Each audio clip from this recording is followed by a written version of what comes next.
Thanks, Richard, for that kind introduction. I've been asked to give a high-level overview of the Indian economy, what's happening in the Indian IT sector, and also what's happening in the Indian real estate sector, post which we'll have a Q&A. I've been here only for a few hours in your country. First, I haven't seen people who are so nice to others. I wish we could also be so nice to our guests back in India. So that's the first learning. The other learning is a lot of problems which I heard from a couple of clients yesterday and from some of my colleagues is very similar to the problems which we are seeing in India.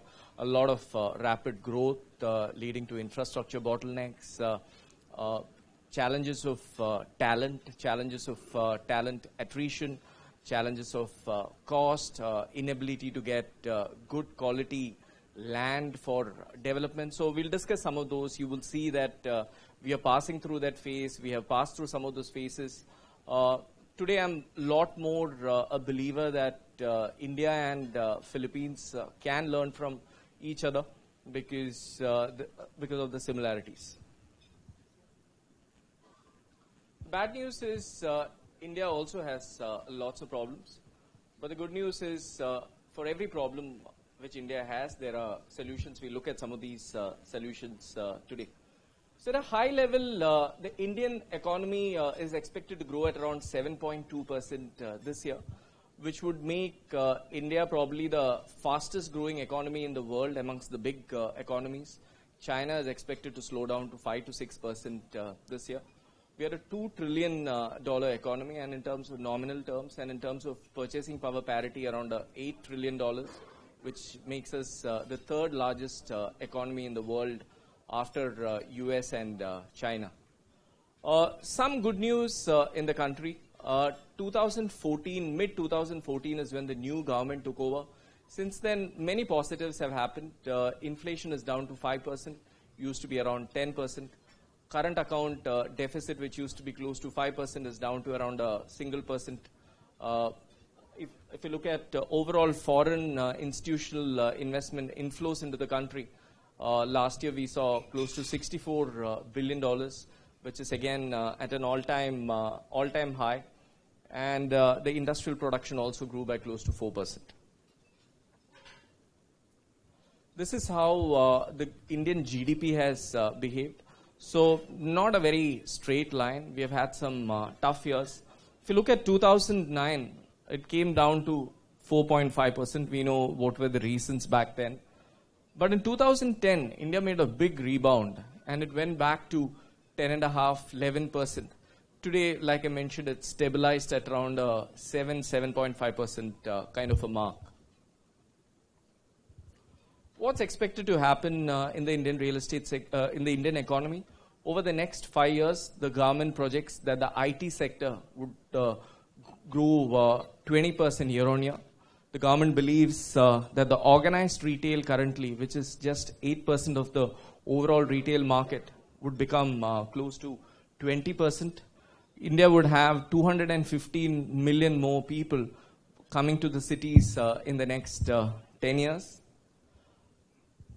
The industrial production is expected to go up to $225 billion. The education sector in India in the next 5 years is expected to be worth $100 billion. The travel and tourism sector is expected to be around $430 billion. And the healthcare sector, again, is expected to be close to $280 billion. So huge amount of opportunities in healthcare, in travel and tourism, in education, and the government has opened up many of these sectors for foreign investments. So we had a government change which happened in May 2014. Till then, India was making the news for all the wrong reasons. In 2012 and 13, there was a lot of corruption happening. The government was actually brought down because of corruption. People voted the previous government out. There was policy paralysis. Inflation, like I mentioned, had touched close to 10%. Infrastructure investments were quite low. There was challenges. But post that, what's been happening? The new government is highly focused on reforms. The new government is focusing on investments. There's not been any corruption scandal in the last 1.5 years. India has a very, very strong media. Today morning I was telling Sheila, my colleague, that we have 110 news channels in India. 110 news channels. So all they look for is corruption news. And every time they find the smallest of corruption news, the media puts it on air. So that's kind of helped reduce the corruption a little bit. Still, we rank quite high on the corruption index, but things are definitely improving. A lot of international visibility. Our Prime Minister, Mr. Modi, has been traveling all over the world, which he's getting some amount of criticism in India that he should be spending a little more time in India. But that's also helped us grow our international visibility. Every other month, today I'm meeting new funds whom I've never heard of from countries like China and Japan, wanting to come and invest into Indian real estate.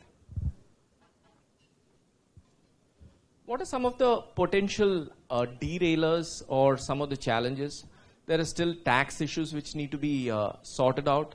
Although the government has made a lot of promises and work is underway, grassroots level impact is yet to be seen. Corporate heads are feeling a little restless that all the promises which were made, a lot needs to be still implemented. Bureaucracy is still finding it a challenge to change. That's another challenge which we are seeing. Interest rates have come down, but still it's still quite high. Many people believe the Prime Minister could have done a little more in terms of more privatization of government companies, which would have filled up government coffers. That hasn't happened. Few people also believe that the Prime Minister could have done more in terms of India-Pakistan relationships, but he's tried, but again not been very successful. So some of these challenges still persist. Infrastructure investments again can create lots of jobs. Again, a lot of promises, but still needs to be seen how much the government can actually go ahead and do. But this government still has around close to 3.5 years left. So there's enough time for them to make changes. Despite all the challenges, there are still positives. The number of English-speaking people in India, we'll see some statistics on that later. Many Indian companies now getting into the Fortune 500 list for the first time.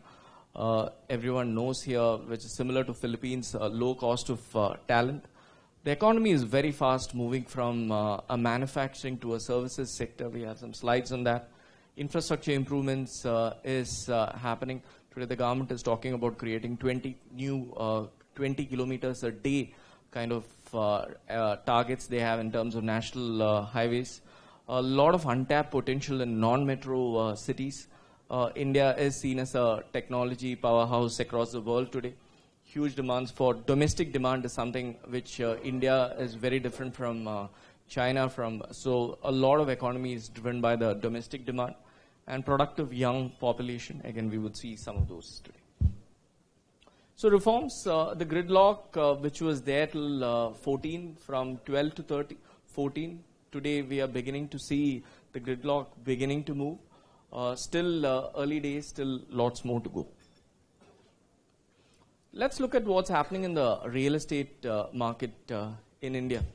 A lot of numbers here, but the nutshell of this slide is, in terms of transparency, India has moved from 48 to 40. The most transparent market in the world are markets like Australia, UK, US. India has moved from 48 to 40, something to cheer about. So we have a very respected JLL Global Transparency Index. So we've seen over the 10 years, India moved from opaque to translucent to semi-transparent. We are still not at the transparent range, but we're still in the same time frame. When India moved from 48 to 40 in terms of transparency, what we saw is China actually drop from 32 to 35 rank. So some positivity in terms of ease of doing business. Overall, in terms of numbers, India has an office stock of close to 423 million square feet. My colleagues were telling me that here it's around 90 to 100 million square feet. India has around 423 million square feet. Vacancy levels currently at around 16%. In terms of retail malls, we have close to 72 million square feet of retail malls, vacancy of around 18%. In terms of residences, India's annual demand in the top 8 cities, which is what the majority of Indian real estate consists of, is close to 160,000 units. But the worrying factor is, in spite of the annual demand being only 160,000 units, under construction apartments in India is 440,000 units. So we are talking of nearly 3 years of demand, which is under construction, leading to the residential markets have been kind of stagnating over the last 2 years because of this data point. So what's happening from, if you look at it, what are the current problems? What are the government planning to do? And how is it going to help? Lack of transparency and accountability. Many Indian developers took the customers for a ride in cities like Delhi. There have been cases where developer hasn't delivered 4 to 5 years delay in delivery. Procedure and approval delays. There are markets in India where a developer needs to get 60 to 70 approvals before he starts a project. Shortage of serviced urban land. Some of the government policies were pro-farmer, because of which the government couldn't get good urbanizable, developable land into the market. Slow pace of infrastructural growth. Expensive liquidity for real estate, cost of funding. A few years back till 2005-6, developers used to borrow at 20-21%. Today the interest rates have dropped, but still liquidity is a challenge.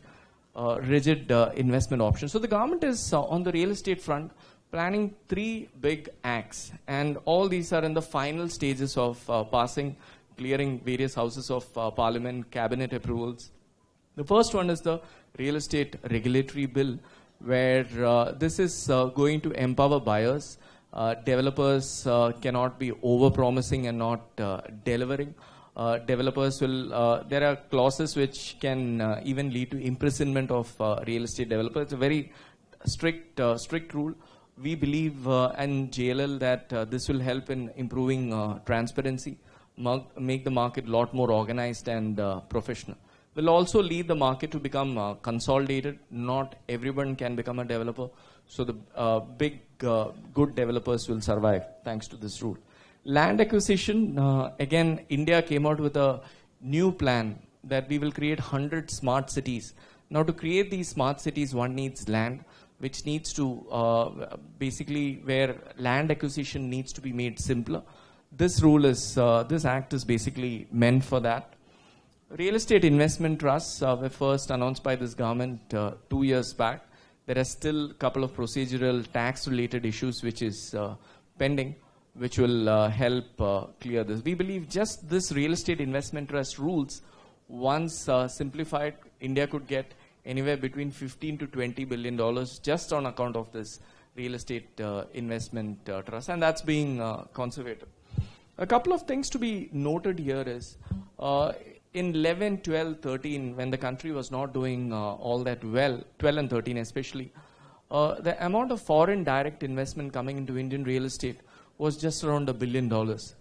In 15, thanks to this positive momentum, 2015, what we have seen is close to $5 billion have come into the real estate private equity space in India.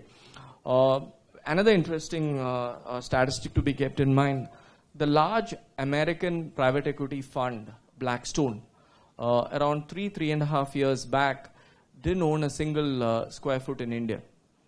In the last 3.5 years, Blackstone has become the largest owner of office space in India, owning 31 million square feet today. They've overtaken even large established players who've been in the business for 50, 60 years. So the government has been proactive to open up the Indian real estate sector. So the first set of foreign direct investment rules were made flexible back in 2005.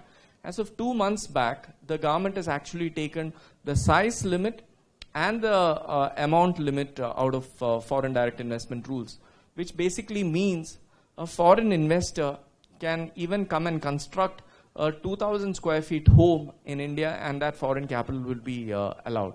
So previously it used to be 20,000 square meter. That rule was taken off 2 months back. So we believe this will lead to lot more of investment coming into the country. Previously, the minimum investment required till 2 months back was $5 million. That has also been taken out. So the government wants to get foreign inflows coming into the country, and they've been quite proactive about doing that. If you look at, this is an interesting slide, and this happens, I'm sure Philippines will face this over a period of time. Back in 2010, the under construction space in India of investment grade space, all space put together, was just around $100 billion.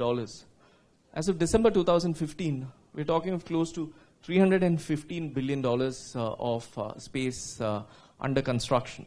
But the interesting statistic here is, back in 2010, close to 60%, 60 to 65% was residential, but 35 to 40% was commercial. But because the vacancy levels in commercial went up, everyone started building only residential between 2011 and 2015.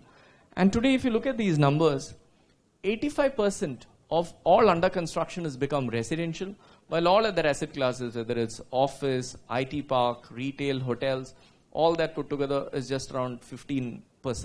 So again, we saw that statistic of how unsold inventory is increasing, while office vacancy rates, which had gone as high as 23-24% back in 2011, today is dropped to a 16% mark, and over the next 2 to 3 years, we expect it to further come down to around the 13% mark.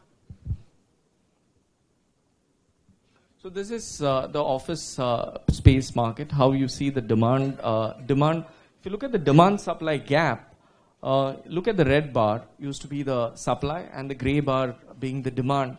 The gap is narrowing. And this is the reason why rentals in some cities in India have actually even crossed the 2008 peak. So the gap is reducing, lot less of commercial construction happening. I mentioned that getting approvals is not easy. So planning a project is a year, getting approvals is another year, and another 2 to 3 years of construction. So we are talking for a new product to come. It still takes anywhere between 4 to 5 years. So even if people start planning today, the new set of fresh stock will start coming into the market only by around 2020. This is an interesting slide again. Where does the demand for office space come from? Around 32% of all demand comes from IT companies. Around 14% comes from banking and financial services firms, and around 11% comes from manufacturing. One interesting aspect to be noted here is nearly 50% of all space taken in India is taken by American companies, 50%. Indian companies are just about 28% in that. So more American companies take office space in India than Indian companies themselves. So 50% of all office absorptions come from American companies. Let's look at what's happening in the Indian IT sector. So the early years, back in 1997-98, when the IT started growing, most of the IT sector companies were located in old industrial sheds. So that was the early companies. British Airways was one of them.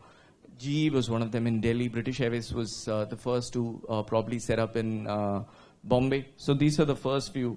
Then they started moving into commercial buildings. I see that a lot happening in Manila today. So a commercial building, they will take a floor, half a floor. Then they started moving into standalone IT buildings, where new IT buildings came, which was just for IT companies. Then build to suit as a concept started catching up, where the developer would keep approvals and the plan in place. Then he would go meet the IT occupiers and say, I'll deliver this to you in the next 18 months. Some of them even started delivering projects in 6 to 8 months from the time of signing low-rise buildings. And today what we are seeing is many companies who have business parks, IT campuses. Singapore led the way. We learned this from Singapore, where companies like Ascendas created business parks, and that led to a lot of new job creation, a lot of new companies coming in. I would like to mention one story here. In 2003-04, Accenture was looking at setting up a small office. They were getting some contracts. They were looking at outsourcing. And in Bangalore, they were looking for close to 300 seats. We couldn't find them at 300 seats in that specific location where they wanted. They wanted to be in a particular part of the city in Bangalore. So we offered them a 500-seater facility.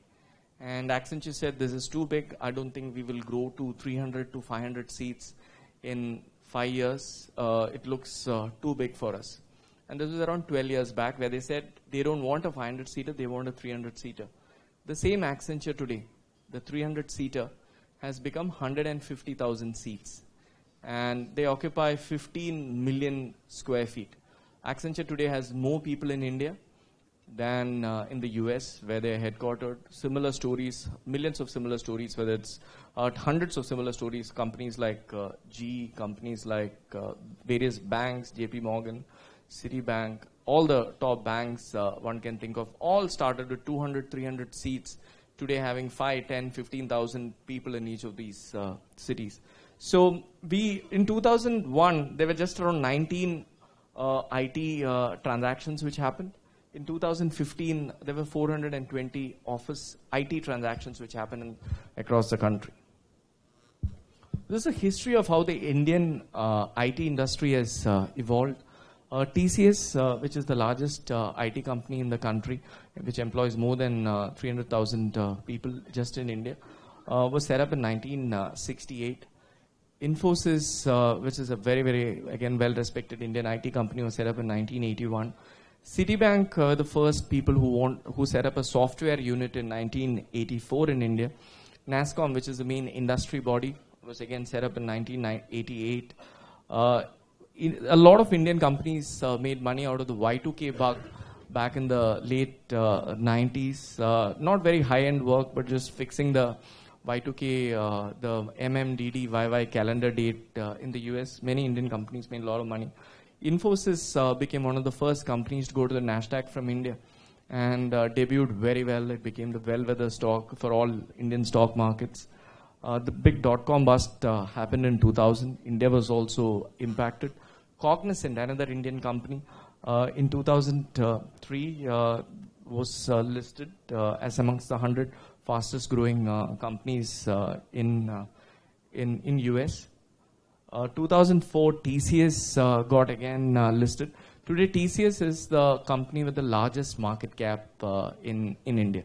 So they've overtaken all petrochemical, banking, manufacturing, industrial conglomerates. TCS has the largest market cap of any company in India. TCS then went and acquired the Citibank's software facility. So it was a role reversal, which we call it the WITCH companies, WITCH, which stands for Wipro, Infosys, TCS, Cognizant, and HCL. All of them today are in the top 25 global software and IT sourcing companies. 2016 companies focusing on the fourth industrial revolution. We'll see some of them. So what were the key drivers which led to this Indian IT sector growth? The government policies were quite conducive. So the government came out with various tax planning policies, including the Special Economic Zone and the STPI. So as per the SEZ rules in India, the companies could get a 15-year tax holiday spread over 5 plus 5 plus 5. STPI, the original rules, where Indian IT companies could get 10-year tax holidays. But the best thing to happen was proactive chief ministers. And I think that's a big difference. One of the biggest differences I see between Philippines and India is there are 6 cities which fight tooth and nail in India for IT investments. But in Philippines, I see just the main Manila being the only large player. In India, you have Bangalore, Chennai, Hyderabad, Pune, Delhi, and Mumbai, all competing for investments. We also have other cities like Calcutta, Ahmedabad. Outside Delhi, we have smaller cities competing again. So that's a big difference. So these various cities, the chief ministers were extremely proactive. I still remember when we took Microsoft for the first time to Hyderabad, which is a city in south of India. The chief minister, he called us and asked us to come and meet him early in this morning in his house. And he said, you tell us what we want. So we asked for 6 things. We need this land, we need this power, we need so much of water, we need so much of road, we need so much of telecom connectivity, and that was all given to us in 3 months' time. This was the same chief minister who went and met Bill Gates and told him, if you're ever coming to India, and if you are going to set up a center in India, it should be in Hyderabad. So very proactive chief ministers who wanted to promote investments into their states, who wanted to create jobs. Just that Microsoft investment turned around Hyderabad's entire, and today there are companies like Google, Facebook, GE, all of them having large facilities in Hyderabad thanks to the one move which happened back in 2003. Lower labor cost. If today compared to Indian costs have also gone up, but in spite of the cost going up, if you look at from the source countries from where India gets business, whether it's US or whether it's UK, we are still just 1/8 of the cost of these countries in terms of labor. The large English-speaking population, the success of the which companies, these 5 large companies, how well they did, that was again a key driver. Many tax exemptions, not just on the income tax, but whether it was sales tax, services tax, excise duty, customs duty, various exemptions were given by the government to these companies. Many Indian developers started building IT because they were given double FSI. So in many parts of India, if you're building a regular commercial building, if your FAR is 1, if you're building an IT building in the same land, you could build 2. So state governments took that extra effort so that more people create IT space. And when more space came up, costs started coming down. So the other learning is, what we've seen is, most IT companies would look for space under $1 a month per square foot. So that's something which they would want to create. I know there are markets in Manila today which would be $2 or $3, but it should ideally be in that $1 category. All the 6 cities which you mentioned, Chennai, Mumbai, Bangalore, Pune, Hyderabad, all of them have space of less than business parks where you could get space at less than $1 in their peripheries. So that's been a big advantage. So cities started creating niches, like Delhi became, for voice it became very good. South became for IT service, South Indian cities became for IT services and R&D. West became more for knowledge processing. So cities started creating their own niches. Land was made available. So the government, many state governments would go to the large IT companies and give them highly subsidized land based on job creation promises. Like for every acre, if you could create 300 jobs or 200 jobs, I would give you land at a much lower cost than market values. So this encouraged a lot of the large IT companies to go pick up land and set up campuses. That was again a big driving force. And the developers also, kind of their learning curve became very steep. So the country saw around 10-15 large developers emerge who kind of understood the pulse of what the IT companies wanted, started giving them buildings which are exactly what they would get in any developed country. In 2007-8, the various state governments, the national government, tried to create more tier 3 cities. India has close to 45 cities which are more than 1 million population. So for every Bangalore, there would be a nearby Mysore. For a Hyderabad, there would be a Visakhapatnam or a Vijayawada. So there were lots of smaller cities, but that story didn't take off because of 4-5 reasons. And I think there's lots of learnings in these 4-5 reasons why suddenly you cannot have cities coming out. One is, senior managers didn't want to go work in these smaller cities because the senior management person has a family in a bigger city, his child is going to a school, he has a social network in a bigger city. So even at a higher salary, the companies couldn't move, let's say even a project manager level, from a bigger city to a smaller city. So that was a big challenge. The other serious challenge, and this is quite surprising actually for many companies, what they realized is people in the smaller cities who are graduating from these smaller cities, so a lot of educational institutions, didn't want to work in the smaller cities. So their goal in life was, I need to go work in a Bombay or a Delhi in a Bangalore one day. So they were not keen to stay back in their city. They wanted to go back to the younger population. Third is, in most of these smaller cities, The quality of real estate was missing. There were like hardly one or two options each, because of which companies didn't want to go and explore. Attrition was a big challenge back in 2007 and 8. I've heard of BPO companies, big, large multinational BPO companies, who used to have attrition levels of as high as 200%. But post the global financial crisis, what we have seen is many people actually sticking on to their jobs, becoming more loyal to their jobs. The stickiness factor is increased. People got a little scared because there was attrition, there was layoffs, there were firings which happened, post which the attrition levels have, which again, thanks to all these, the other biggest and the most important reason, like yesterday I was with a client of ours and he said, which city can I go to in Philippines where I can easily hire 5 to 10,000 people outside Manila? Now, that was the problem India also faced, because in terms of tier 3 cities, it's very tough to scale up more than 1,000, 2,000, and most of these global corporations or large Indian companies didn't want to go to a city just to have 1,000 or 2,000 people. They wanted to see that they could do a lot more.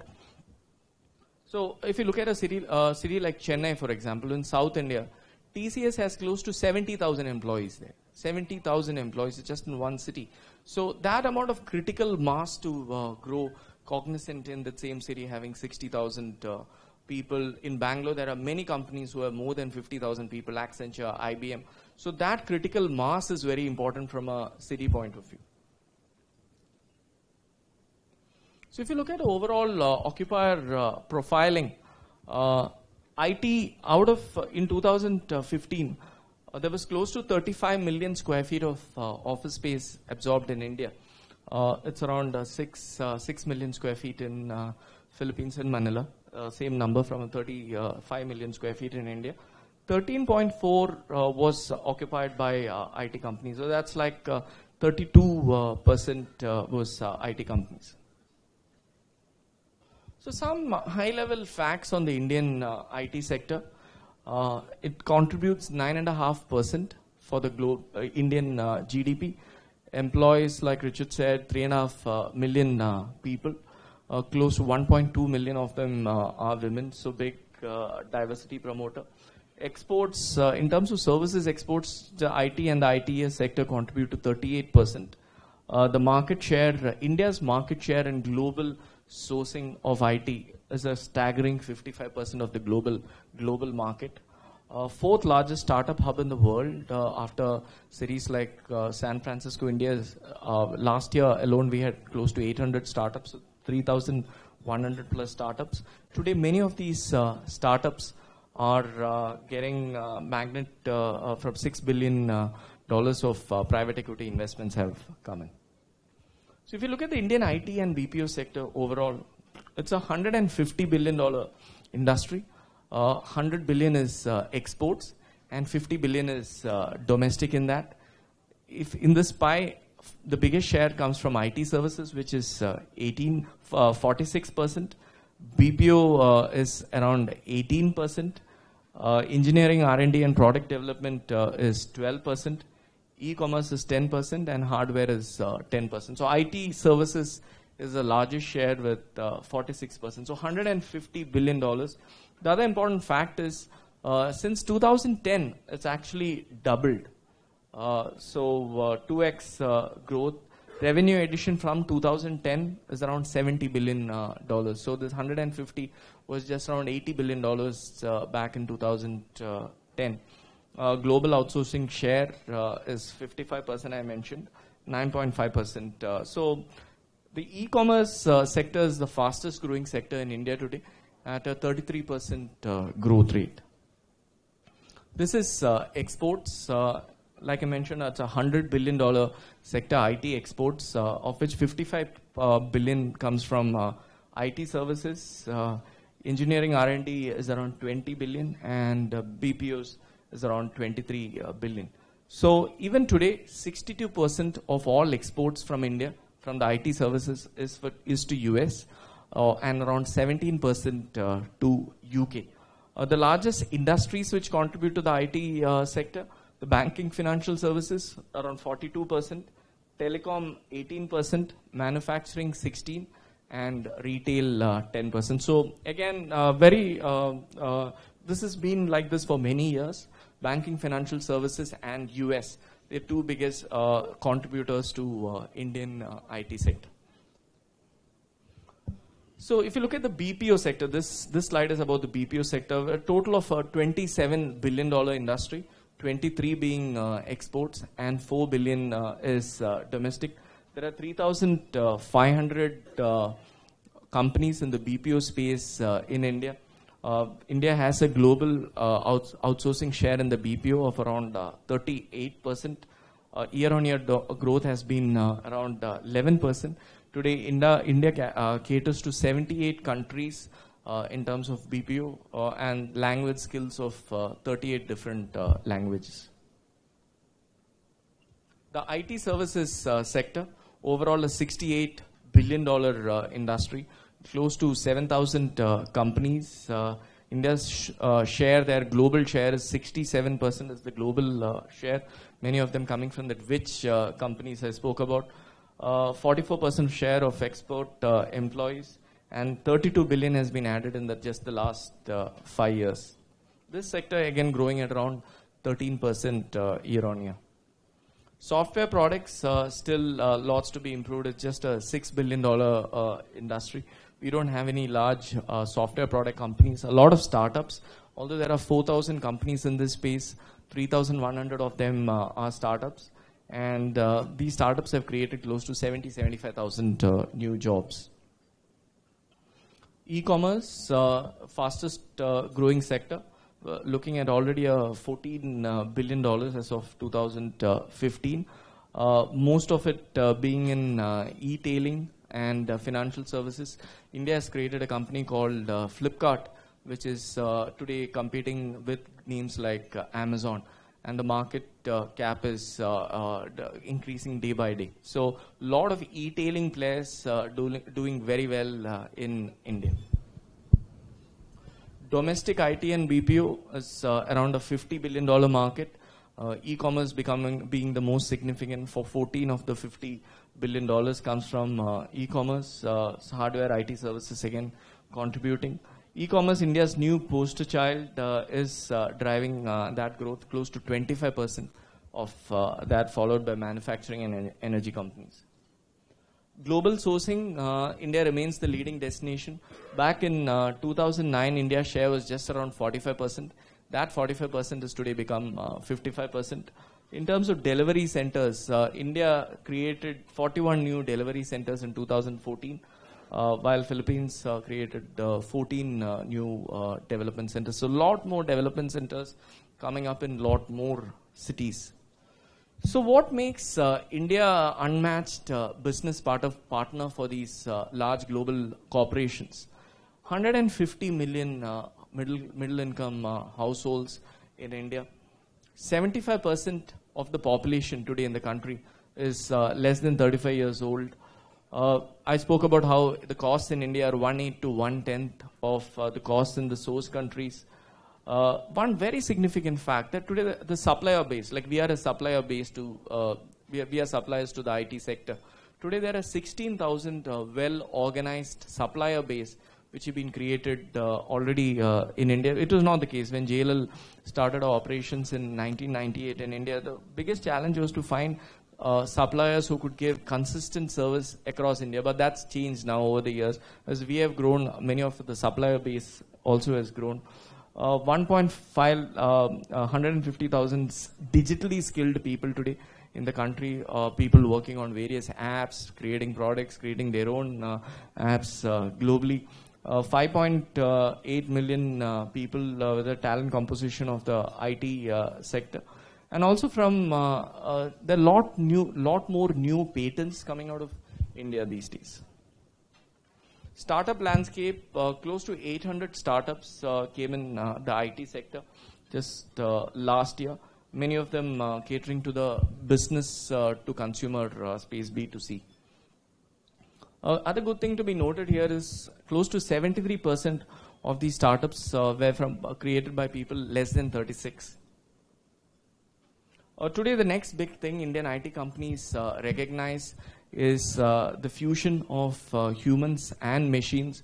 So Indian companies are looking at investing in newer aspects of IT, whether it's robotics, whether it is Internet of Things, cloud computing, mobile internet, how humans can understand machines better, how machines can understand humans and the environment better. So companies want to go into the fourth generation of IT outsourcing. They're thinking today around those newer aspects of global IT. So today, when you look at a market, there are the six established cities, and then you have other cities like, let's say, Nagpur or Visakhapatnam, Mysore. So these are the new emerging cities within India.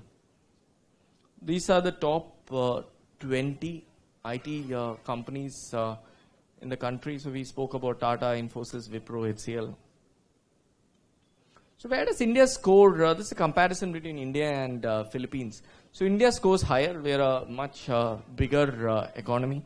Although growth rates is actually similar in both Philippines and India. India scores higher in terms of number of people. We are a bigger country, so bigger number of people. In terms of inflation, you obviously have things under control, better than us. And in terms of exports, again, India exports a lot more. Literacy levels, lot higher, 95% literacy rate compared to 62% literacy rates. So India throws all these big numbers. We have 6 million graduates passing out every year, general graduates. We have 1 million engineers who pass out every year. The number looks very big, but McKinsey sometime back did a study on the suitability of these graduates and engineers passing out. So McKinsey's finding was that out of the 6 million graduates, only around 10% are actually good enough to be employed in a multinational company. So the suitability was just around 10% in spite of the big numbers. And on the engineering side, out of this million engineers who pass out annually, just around 25% of that, which is 250,000 people, could be employed in a good multinational. So a lot of numbers, but still quality needs to be higher in India. So the government is trying to fix it, but it will take many years for the quality, because there are a lot of fly-by-night educational institutions. We have the Indian Institutes of Technology, the Indian Institute of Management, which can be compared to the Harvards or the MITs of the world, but we also have one-room colleges, one-room medical schools which produce, where you give money, you get a degree. So those kind of things also exist in India. So the quality still needs to improve. Foreign direct investment, I touched upon this. No minimum capitalization required. That was just taken off by the government, like I said. So anyone, if you have $100,000, as long as you are constructing something, you can invest in India. But there will be a lock-in of 3 years. No minimum area required. Each phase to be regulated as a separate project. So today, foreign direct investment is allowed into residential, commercial, IT, hotel, industrial parks. So across the sector today, FDI is allowed.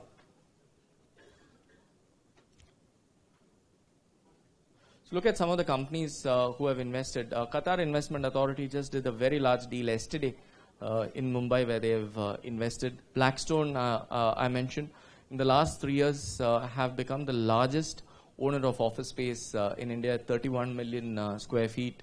Brookfield, the large $100 billion fund from Canada, again very actively investing. Ascendas today has nearly, Ascendas from Singapore, they have a 7 million square feet office portfolio in India and have nearly 400 clients. Apollo, one of the largest top 3 private equity funds, again from US, looking at investing in India. The Dutch pension fund, APG, Abu Dhabi Investment Authority, very active in India, made significant amount of investments. Goldman Sachs, Warburg, again coming back into the country in a big way. Heinz, one of the most well-respected developers, again doing projects. So a lot of global investment funds looking seriously at India. But the good news is people like Qatar Investment Authority or GIC or APG, this is all sovereign money or pension money. So we are talking of patient capital, which can stay invested for more than 10, 12, 15 years. Typically, private equity funds which have a 5, 7-year life would want to come in and get out in 5 years, which is also a little tricky. But with this patient capital coming in, we believe the markets would stabilize more in the country. Blackstone, I mentioned, largest owner of office space in India. GIC has been making significant amount of investment in Qatar, Abu Dhabi, APG. So today when companies look at India, what kind of decision-making factors do they look at? This was a slide we had prepared for a leading bank in terms of which are the cities one can look at. So this should show you the depth of each city in India. Look at Mumbai. You have JP Morgan, Deutsche Bank, Citibank, Bank of America, Barclays, and Credit Suisse. Pune, which is a city 3 hours away from Bombay. You have Barclays, HSBC, Deutsche Bank, Credit Suisse, Citibank. In Bangalore, you again have JP Morgan, Goldman Sachs, Deutsche Bank, HSBC, RBI. So each one of these cities have those 4 or 5 large banks who have come and set up. Like JP Morgan, for example, has nearly 10,000 people in Bombay alone. They would have another 10,000 in Bangalore, another 5,000 in Hyderabad. So each one of these cities have a critical mass of large banking names or global names.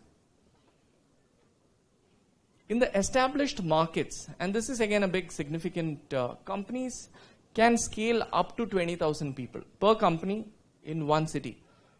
You could go up to 20,000 people. This is an important number. This would be a challenge in cities like Manila. Can many companies come in? I know people like Convergys have a big number, but the city needs to offer that kind of talent base to grow here. Now again, all these are examples. Look at Chennai. There is one company which has 72,000 people, the TCS. Pune, 45,000 people, one company. In Bangalore, 60,000. This is Accenture. Hyderabad, 35,000 could be TCS, Infosys. So look at the number of each company can have a maximum of so much amount of people. So they don't need to go to 5 different companies, have 5 different managements, 5 different cities within the same country. This is a very important slide. When we were doing an analysis for our clients, we realized that 50% of your cost, 50 to 60% is all about talent. Real estate is just around 5 to 10%. So real estate is important, but definitely not as important as HR costs. So what do companies look at when they have these multiple choices of cities in India? So the first and most important is availability of talent. Second is cost of this talent. Third is social infrastructure. Fourth is physical infrastructure. After that, they look for government support, and then they look at real estate availability and real estate cost. But human capital availability and talent overall cost the most significant aspects. Again, from a talent point of view, people look at quality of talent, how easy it is to hire. Attrition used to be a big challenge. Now it's kind of stabilized a little bit. So each aspect, what do they look at? We do analysis like this for our clients before they decide which city in India to go to. Another thing which we are seeing is talent migration from smaller cities, like you look at Mumbai or Pune, people from Ahmedabad coming here or Baroda coming here. So talent migration happening. Today most companies ask us to do analysis on real estate availability versus real estate costs, talent availability versus talent costs. So this kind of analysis helps them take quicker, faster decisions. So this is the famous Nouriel Roubini, a very well-known global economist. He's the guy who predicted in 2006 that the subprime is going to happen in 2008. And he became very well-known after that because he got his prediction right. This is what Roubini had to say in just last couple of weeks back in Davos. And he said, we are in a new abnormal. He calls it the abnormal, not a new normal. But there would be exceptions rather than the rule. Hopefully, India, by pursuing more reforms, will be one of those bright spots. So he believes India will be that bright spot in the global economy if India pursues the right amount of reforms. Warren Buffett was in India last year, and this is what he had to say. I should have been in India much sooner. That was his first trip to India. I spoke about us having a very warm, cheerful Prime Minister. He's winning the hearts of global leaders. Every time he meets a global leader, he makes it a point to, one, hug them, and two, he makes sure he takes a selfie with them. So with that, I come to an end of today's presentation. Thank you.